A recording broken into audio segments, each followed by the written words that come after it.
BBG Amaravati ventures లో Mahashivratri bumper offer 15 రోజుల్లో full payment చేస్తే plot registration free. For more details contact 04069032244. Welcome to Suman TV. మన శివశంకర్ వరప్రసాద్ మనం చూసాం. దాదాపు 400 కోట్లకి వచ్చేసింది. త్వరలో 500 కోట్లకి క్లబ్లోకి వెళ్ళబోతుంది. అన్ని రికార్డులు చెరిపేస్తుంది. ప్రపంచ చరిత్రలో సినిమా రంగంలో 7 పదుల వయసులో మన శివశంకర్ వరప్రసాద్ సృష్టిస్తున్న సునామీ మామూలుగా లేదు. Okay, all time industry celebrations కూడా చేసుకున్నారు. బాగుంది. ఆ సందర్భంగా చిరంజీవి గారు మాట్లాడి భావోద్వేగంతో ఇండస్ట్రీ ఏంటి, ఇండస్ట్రీ 24 క్రాఫ్ట్స్ ఏంటి, దాంట్లో పనిచేసే వాళ్ళ తీరుతెల్లు ఏంటి, ఇండస్ట్రీ బాగుంటే బాగుంటుంది, అందరం బాగుంటాము, దాని మీద ఆధారపడి వేలాది మందికి ఎంప్లాయ్మెంట్ వస్తుందని చెప్పి మంచి మాటలు చెప్పారు. అది స్వయంగా మనం కూడా చూసాం కాబట్టి. మరి దీన్ని ఆ సందర్భంగా ఆయన మాట్లాడిన దాంట్లో అందరినీ ప్రశంసిస్తా ఇండస్ట్రీస్ని మనకు ఎంతో ఇచ్చింది, ఆహ్లాదకరంగా కోట్లాది మంది అభిమానులు సంపాదించగలుగుతున్నాం. ఈ రోజు చాలా రోజుల తర్వాత థియేటర్ యాజమాన్యాలు, డిస్ట్రిబ్యూటర్స్ వీళ్ళందరూ కూడా వచ్చి షీల్డ్ ఇస్తుంటే పండగ వాతావరణంలో ఉంది. ఇది దశాబ్దం క్రితం జరిగింది, దశాబ్దం తర్వాత మనం చూస్తున్నాం అన్నాడు. ఇది ఆహ్లాదకరమైన బాగానే ఉంది. నాటి మాటన తన కుమార్తె సుష్మిత గోల్డ్ బాక్స్ సంస్థను స్థాపించి అనేక వెబ్ సిరీస్ చేసిన తర్వాత తనకిష్టమైన రంగంలో, నిర్మాత రంగంలో ప్రవేశించింది. సాహు గార్పాటితో పాటు ఈ సినిమా తీశారు. ఈ సినిమా పెట్టుబడి పెట్టిన దానికి 4 డబ్బులు వచ్చేసింది. అంతా బాగుంది. ఒక మహిళని సపోర్ట్ చేయడానికి ఒక బిడ్డ అనేది పక్కన పెడితే ఆయన కొనిదెల అమ్మ ఇంటి పేరు చెడగొట్టకుండా చక్కగా తీయమని చెప్పి ఆ సినిమా ప్రారంభోత్సవం అప్పుడు చెప్పాడు. తండ్రికి తగ్గ తనయ్యగా ఎట్లయితే గ్లోబల్ స్టార్గా రామచంద్ర ఎదిగారు, అదేవిధంగా కూతురు సుష్మిత గారు కూడా చాలా డిసిప్లిన్గా తనకి ఇష్టమైన రంగాన్ని మిగతా వాళ్ళకి ఆదర్శంగా ఆనాటి విజయ నిర్మల గారు మనం అనేక సినిమాలు తీసి దర్శకురాలుగా గిన్నిస్ బుక్ రికార్డు సాధించింది. ఆ తర్వాత ఆ నెక్స్ట్ జనరేషన్లో ఎవరు లేరు. ఇప్పుడు చిరంజీవి గారి కూతురుగా ఆమె డబ్బులు ఖర్చు పెట్టుకొని సినిమా తీయటం, తక్కువ బడ్జెట్లో సినిమా తీయటం ఈ రోజు కలెక్షన్ సునామీ మనం చూడొచ్చు. మరి నేటి తరానికి స్ఫూర్తి కదా సుష్మిత గారు, తండ్రి పేరు నిర్వర్తించింది కదా. దానికి ఆ అమ్మాయి కూడా ప్రవేశపెట్టినప్పుడు సుష్మిత గారు నేను చెప్పింది ఒకటే, నా బిడ్డని కాదు, నేనేం రూపాయి ఇవ్వలేదు, కష్టపడి వచ్చింది, ఈ రోజు సక్సెస్ సాధించింది. ఏదైతే ఉందో కాస్టింగ్ కౌచ్ అనేది చాలామంది చెప్తా ఉన్నారు, ఇండస్ట్రీలో అది లేదు అని చెప్పి అన్నారు. తప్పేముంది ఆయన? చిరంజీవి గారు 4 దశాబ్దాల అనుభవంలో ఆయన చూడలేదు, హీరోయిన్లు ఎవరు కూడా ఆ రోజు కంప్లైంట్ ఇవ్వలేదు, కమిట్మెంట్ ఇవ్వలేదు అని చెప్పాడు. మనం అర్థంలో చూసుకుంటే మనం ఎలానో అట్లా మనం స్ట్రాంగ్గా ఉండాలి, మనం ఎక్కడ లొంగకూడదని చెప్పాడు. తన కూతురే కాకుండా కమింగ్ నిర్మాతలకి చెప్పిన తప్పేం కాదే. మరి చిన్మయ్య ఎందుకు స్పందిస్తుంది? ప్రతి దానికి వివాదాల కేంద్ర బిందువుగా ఈ చిన్మయ్య అనే ఆమె వర్క్ ప్లేస్లో హెరాస్మెంట్ జరుగుతుంది, కమిట్మెంట్ అడిగారు, నన్ను వేధించారు, మా తల్లి సమక్షంలో వేధించారు ఆమె. తర్వాత సోషల్ యాక్టివిటీస్ సునీత కృష్ణన్ కావచ్చు, ఉమెన్ రిజెక్ట్ ఈరోజు ఒక ఆంగ్ల పత్రికలో చూస్తూ ఉంటే టైమ్స్లో it's power dynamics not individual choice అని చెప్పేసి women reject Chiranjeevi casting couch logic అంట. చిరంజీవి గారు చెప్పింది ఉమెన్ వివేదిస్తున్నారంట. అదేవిధంగా ఇంకో పేపర్ లోపల చూసుకుంటే public rags against Chiranjeevi remarks అని. అంటే వీళ్ళంతా ఎవరు, ఎక్కడి నుంచి వచ్చారు?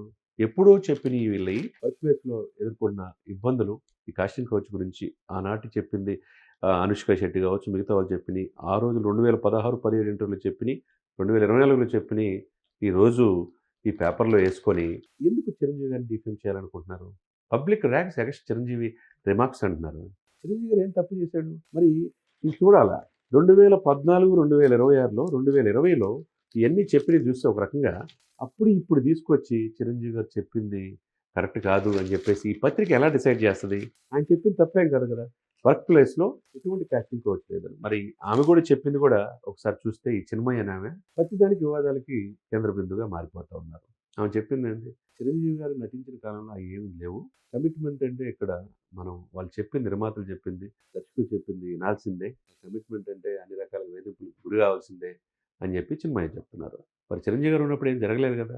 మరి ఇప్పుడు కూడా జరగదు అని చెప్పి ఆయన భావ వ్యక్తీకరణ కూడా తప్పు అనుకుంటే ఎలా? Right to freedom of expression everywhere in India, article 14, article 21, article 17 ఏం చెప్తుంది? భావ ప్రకటన స్వేచ్ఛ ఉంది. అంటే తన కూతురులాగా అనేక మంది ఇండస్ట్రీకి రాండి, నిర్మాతలు కాండి, పేరు ప్రతిష్టలు, డబ్బు సంపాదించుకోండి, 10 మందికి ఉపాధి కల్పించండి అని చెప్పటం ఒక తండ్రిగా ఆయన చేసింది తప్ప ఆయన అనుభవంతో లేదు. వీళ్ళ వయసు, వీళ్ళు ఎవరినైతే విమర్శించేవాళ్ళు ఈ పత్రిక దాన్ని ఆధారంగా తీసుకొని ఎప్పుడు 2014, 2020లో అనుష్క శెట్టి వీళ్ళందరూ అన్న మాటలు కూడా ఇప్పుడు తీసుకొచ్చి వీళ్ళంతా ఆయన్ని ర్యాక్ చేస్తున్నారు.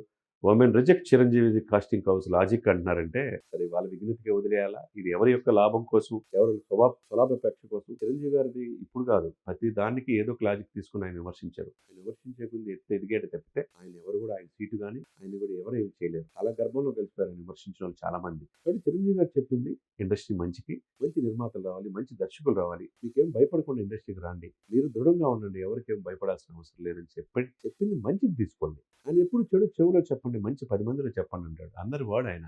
6 ఫిల్మ్‌ఫేర్ అవార్డులు వచ్చినాయి. 1975 ప్రాణం ఖరీదు నుంచి ఆ తర్వాత విజేత, లేకపోతే ఒక రుద్రవీణ కావచ్చు, ఒక స్వయం కృషి కావచ్చు, ఒక స్టాలిన్ కావచ్చు, ఈనాటి వాల్తేరు వీరయ్య, ఆ తర్వాత మనశంకర వరప్రసాద్ కావచ్చు. ఒకే గ్రాఫ్‌లో ఎలుగుతా నేటి హీరోలకి ఆయనకి మించినోడు ఎవరు లేరు. ఆయన నెంబర్ 1 అని చెప్పి అనే పరిస్థితి ఇండస్ట్రీకి పెద్ద దిక్కుగా ఉండే ఆయన బెగ్గర్ దెన్ బచ్చన్. ₹1,00,00,000 మొదటి పారితోషికం తీసుకున్న వ్యక్తి. కింగ్ ఆఫ్ ఇండియన్ సినిమా అని అమితాబ్ బచ్చన్ గారు చెప్పిన వ్యక్తి. దేశంలో అత్యున్నతమైన ద్వితీయ పురస్కారం పద్మ విభూషణ్ పొందిన వ్యక్తి.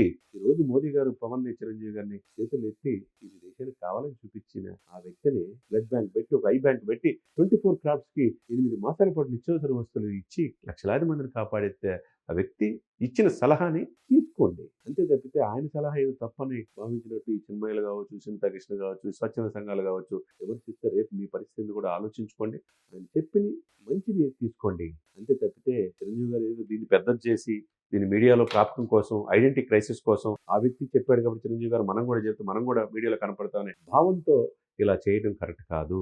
సుష్మిత గారి లాగా అనేక మంది నిర్మాతలు ఇండస్ట్రీకి రావాలి. మీరు సినిమాలు తీయండి, పేరు ప్రతిష్టలు సాధించి డబ్బు సంపాదించండి, ఈ సమాజానికి to do something our society అని ఆయన చెప్పాడే తప్పితే ఆయన చెప్పిన దాంట్లో 1% కూడా తప్పు లేదని మేధావులు, విఘ్నులు చెప్తున్నమాట. ఏదైనా చిరంజీవి గారు ఆయన మంచి సినిమాలు తీస్తా నేటి దర్శకులకు ఆదర్శంగా చేసుకుంటూ అనిల్ రావిపూడి గారికి కూడా ₹2,60,00,000 కారు కూడా గిఫ్ట్ ఇచ్చాడు. మరిన్ని మంచి సినిమాలు తీయమని చెప్పాడు. దీన్ని స్పోర్టివ్గా తీసుకోండి. చిత్ర తారాగణంతో పాటు యావత్ ఇండస్ట్రీ కావచ్చు, ఉభయ తెలుగు రాష్ట్రాలు కావచ్చు, థియేటర్ యాజమాన్యాలు కూడా ఈ పండుగ వాతావరణంలో జరిగిన మనశివ Prasad all time industry celebration ఘనంగా జరిగింది. దీని సందర్భంగా వచ్చిన మాటని పట్టుకొని లాగి పీకి ఏదో చేద్దాం అనుకుంటే పాపం వాళ్ళ ఆశలు అడియాశలు అనేది స్పష్టమైపోయింది.